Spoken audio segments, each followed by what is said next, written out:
हर वस्तु पे महंगाई का आलम है, जीएसटी का आलम है। आटा 2014 में 21 रुपए प्रति केजी बिका करता था, आज 42 रुपए प्रति केजी हो गया है। दूध 30 रुपए प्रति लीटर के आसपास बिका करता था वर्ष 2014 में, आज 2024 में 70 रुपए प्रति लीटर बिकता है। न जाने कितनी वस्तुओं के दाम आसमान छू रहे हैं सर।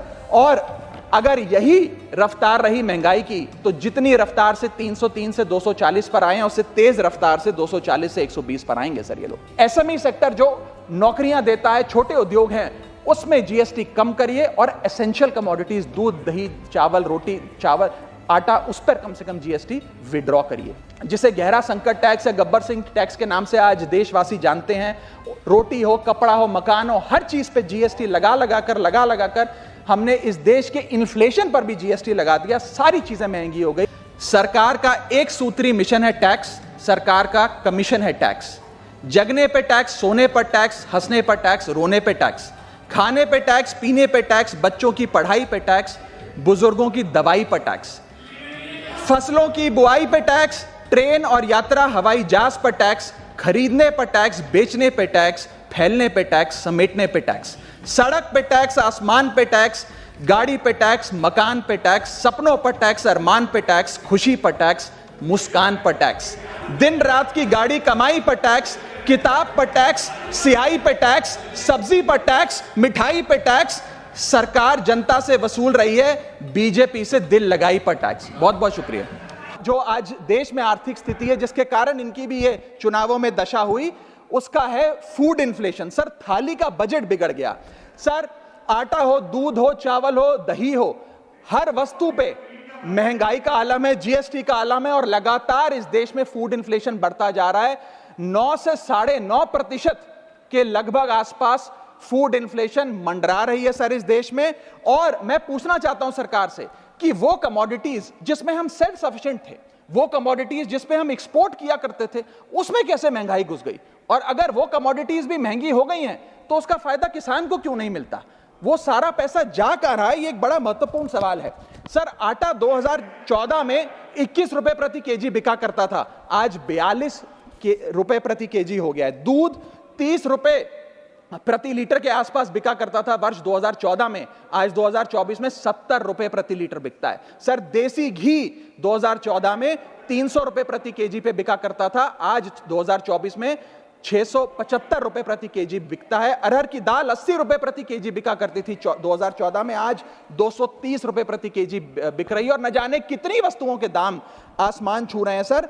और अगर यही रफ्तार रही महंगाई की, तो जितनी रफ्तार से 303 से 240 पर आए हैं, उससे तेज रफ्तार से 240 से 120 पर आएंगे सर ये लोग। Review, revise and simplify GST. GST जिसे गहरा संकट टैक्स या गब्बर सिंह टैक्स के नाम से आज देशवासी जानते हैं, रोटी हो, कपड़ा हो, मकान हो, हर चीज पे जीएसटी लगा लगाकर हमने इस देश के इन्फ्लेशन पर भी जीएसटी लगा दिया। सारी चीजें महंगी हो गई।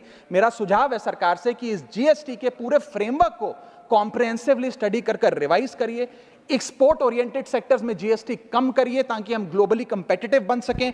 एसएमई सेक्टर जो नौकरियां देता है, छोटे उद्योग हैं, उसमें जीएसटी कम करिए और एसेंशियल कमोडिटीज दूध, दही, चावल, रोटी, चावल, आटा, उस पर कम से कम जीएसटी विड्रॉ करिए। मेरा सातवां मेरा सुझाव, give more to states. India is a union of states. States की जेब में थोड़ा पैसा डालिए। कोलिशन पॉलिटिक्स के कंपल्शन हम समझते हैं कि आपको बिहार को, आंध्र प्रदेश को ज्यादा पैसा देना था, लेकिन उन राज्यों ने जिन्होंने आपको भरपूर वोट दिया, गुजरात ने, दिल्ली ने, मध्य प्रदेश ने, उड़ीसा ने, झारखंड ने, छत्तीसगढ़ ने, जिन लोगों ने अपने राज्यों की लगभग सारी सीटें आपकी झोली में डाल दी, उनसे क्या गलती हुई? उन राज्यों को आपने दिया एक एक झुंझुना और बाकी 2 राज्यों को पे सब कुछ लौटा दिया। तो ये डिस्क्रिमिनेटरी फेडरलिज्म नहीं होना चाहिए, कोऑपरेटिव फेडरलिज्म होना चाहिए। ये गुहार मैं लगाना चाहूंगा। और इस सरकार को एक बुरी आदत है सेस और सरचार्ज लगाकर पैसा वसूलने की। सेस और सरचार्ज वो टैक्स है सरकार का जिसे उन्हें राज्यों के साथ बांटना नहीं पड़ता, वो डिविजिबल पूल में नहीं जाता। इसीलिए सरकार सेस और सरचार्ज लगा लगाकर आम आदमी से पैसा वसूलती है। मैडम, अगर केंद्र सरकार 100 रुपए कमाती है तो उसमें से 18 रुपए सेस और सरचार्ज के जरिए कमाती है, यानी कि मात्र 82 रुपए 100 में से 18 हटा दीजिए, 82 रुपए डिविजिबल पूल में जाता है जो राज्यों में बांटा जाता है, 18 रुपए सीधा सरकार की जेब में जाता है। मैं अनुरोध करूंगा कि सेस और सरचार्ज की या तो इस प्रथा को बंद करें या वो भी डिविजिबल पूल में डालकर स्टेट्स के साथ बांटे। मेरा 8वां सुझाव, जीएसटी कॉम्पनसेशन जो राज्यों के लिए बंद कर दिया गया है उसे कम से कम 5 साल और दीजिए।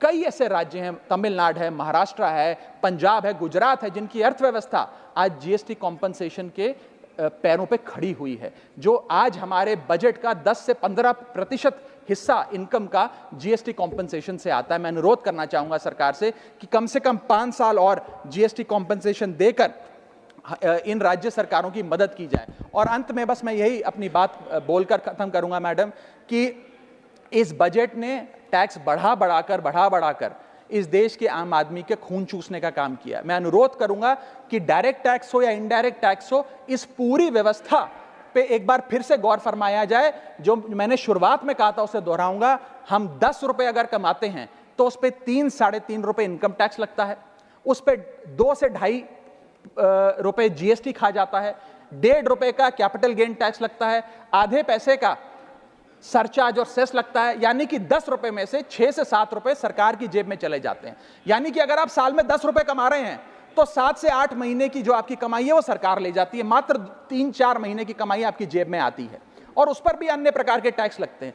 और उसके बदले में हमें कोई सुविधाएं नहीं मिलती है, ना ट्रांसपोर्ट, ना हेल्थ केयर, ना कोई इंफ्रास्ट्रक्चर, कोई ऐसे जैसे और बड़े बड़े विकसित देशों में, United states of America, United kingdom, European countries में जो हाई टैक्स रिजीम्स मानी जाती हैं, उनमें नागरिकों को सुविधा दी जाती है, लेकिन उसके बदले में दिल्ली में, हिंदुस्तान में, देश भर में कोई ऐसी सुविधा केंद्र सरकार नहीं देती है। इसीलिए यह कहा जाता है that we impose taxes like the Europeans do to get services like sub Saharan countries. मैं अनुरोध करूंगा सरकार से कि इस टैक्स फ्रेमवर्क को, डायरेक्ट हो या इनडायरेक्ट टैक्स हो, उसका भी एक कॉम्प्रिहेंसिव रिव्यू करें। पहले तो मैं सरकार के मंत्री नितिन गडकरी जी का जो एक चिट्ठी सामने आई, उन्होंने अपनी सरकार के वित्त मंत्री को चिट्ठी लिखते हुए कहा कि लाइफ इंश्योरेंस और हेल्थ इंश्योरेंस पर जो 18% जीएसटी लगाया उसे वापस लिया जाए। मैं उनकी इस मांग का समर्थन करता हूं और सरकार से मांग करता हूं कि हेल्थ और लाइफ इंश्योरेंस पर कम से कम हम जीएसटी ना लगाएं। यह कोई लग्जरी गुड या लग्जरी प्रोडक्ट नहीं है। और मुझे यह बताते हुए खुशी है सर कि parliamentary standing committee on finance की आज से 6 महीने पहले रिपोर्ट आई थी, जिसका हिस्सा मैं भी था। मैं भी parliamentary standing committee on finance का सदस्य हूं, जिस समिति ने अपने पैरा नंबर 2.10 में साफ तौर पे सरकार से अनुरोध किया कि हेल्थ इंश्योरेंस और लाइफ इंश्योरेंस पर जीएसटी कम किया जाए, समाप्त किया जाए, ना लगाया जाए। मैं पढ़ के वो अंश आपको सुनाना चाहूंगा। The committee feels that there is a need to rationalise the GST rate on insurance products, especially health and term insurance, which is 18% at present. The high rate of GST results in a high premium burden which acts as a deterrent to getting in insurance policies. The committee, with a view to make insurance more affordable, recommends that GST rates applicable to health insurance products, particularly retail policies, etc., should be reduced. हमारा ये प्रयास होना चाहिए कि एक परिवार, sir बस समाप्त कर रहा हूं, अभी तो मेरा समय रह गया, 1-2 मिनट आप थोड़ा ज्यादा दे दीजिएगा तो सर कुछ फर्क नहीं पड़ेगा, मैं अपनी बात समाप्त कर लूंगा। हेल्थ इंश्योरेंस पे और लाइफ इंश्योरेंस पर हमें टैक्स समाप्त करके लोगों को इंसेंटिवाइज करना चाहिए कि ज्यादा से ज्यादा परिवार भारत के हेल्थ इंश्योरेंस के कवर में आए, लाइफ इंश्योरेंस के कवर में आए। जो मैं सरकार से मांग करूंगा। और सर एक बड़ा इंपॉर्टेंट पहलू मैं आपके सामने हाईलाइट करना चाहूंगा। इस देश में इन्फ्लेशन पर भी जीएसटी लग रहा है। वो कैसे लग रहा है? एक प्रोडक्ट जो 100 रुपए का बिकता था उस पे 18% जीएसटी हुआ करता था।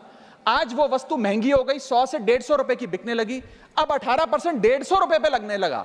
यानी कि 50 रुपए की जो महंगाई है उस पर भी सरकार जीएसटी लेने लग गई है, which is GST on inflation. मैं चाहूंगा कि सरकार इस पर विचार करे। और अंत में सर अपनी बात समाप्त करने से पहले एक और दिलचस्प मुद्दा आपके समक्ष रखना चाहूंगा, which is problem of multiple taxation. हम लोग एक ही चीज पर न जाने कितनी बार टैक्स भरते हैं। जैसे कि जब आप पैसा कमाते हैं तो इनकम टैक्स भरते हैं, उस इनकम से आप गाड़ी खरीदते हैं तो गाड़ी खरीदने पर जीएसटी देते हैं, जब गाड़ी खरीदते हैं तो रोड टैक्स भी सरकार आपसे वसूलती है, फिर रोड डेवलपमेंट सेस भी आपसे लेती है, अब आप मोटर इंश्योरेंस भी कराएंगे गाड़ी का तो उस पर भी जीएसटी लेती है, और उसके बाद आप जब पेट्रोल या डीजल भरवाएंगे उस पर भी सेस और वैट लेती है, और अंत में जब आप अपनी गाड़ी को सड़क पर चलाएंगे तो टोल टैक्स के नाम पर जनता से पैसा वसूलती है।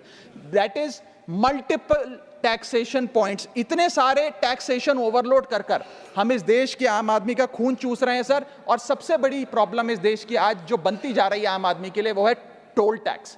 सांसद और मंत्री को टोल टैक्स नहीं देना पड़ता, हमें छूट है टोल टैक्स से, लेकिन इस देश के आम आदमी को हर जगह टोल टैक्स देना पड़ता है। एक रिपोर्ट के मुताबिक हाईवे पे 2 रुपए प्रति किलोमीटर का टोल टैक्स इस देश के आम आदमी को भरना पड़ता है। और अंत में अपनी बात खत्म करूंगा मैं एक कविता सुनाकर, थोड़ा सा सर और इंटेलिजेंस चाहूंगा। और इस टैक्स रिजीम के बारे में 4 पंक्तियां लिखी हैं सर, मैं आपके सामने पेश करना चाहूंगा। सरकार का एक सूत्री मिशन है टैक्स, सरकार का कमीशन है टैक्स। जगने पे टैक्स, सोने पर टैक्स, हंसने पर टैक्स, रोने पे टैक्स, खाने पे टैक्स, पीने पे टैक्स, बच्चों की पढ़ाई पे टैक्स, बुजुर्गों की दवाई पर टैक्स, फसलों की बुआई पे टैक्स, ट्रेन और यात्रा हवाई जहाज पर टैक्स, खरीदने पर टैक्स, बेचने पे टैक्स, फैलने पे टैक्स, समेटने पे टैक्स, सड़क पे टैक्स, आसमान पे टैक्स, गाड़ी पे टैक्स, मकान पे टैक्स, सपनों पर टैक्स, अरमान पे टैक्स, खुशी पर टैक्स, मुस्कान पर टैक्स, दिन रात की गाड़ी कमाई पर टैक्स, किताब पर टैक्स, सियाही पे टैक्स, सब्जी पर टैक्स, मिठाई पे टैक्स। सरकार जनता से वसूल रही है बीजेपी से दिल लगाई पर टैक्स। बहुत बहुत शुक्रिया।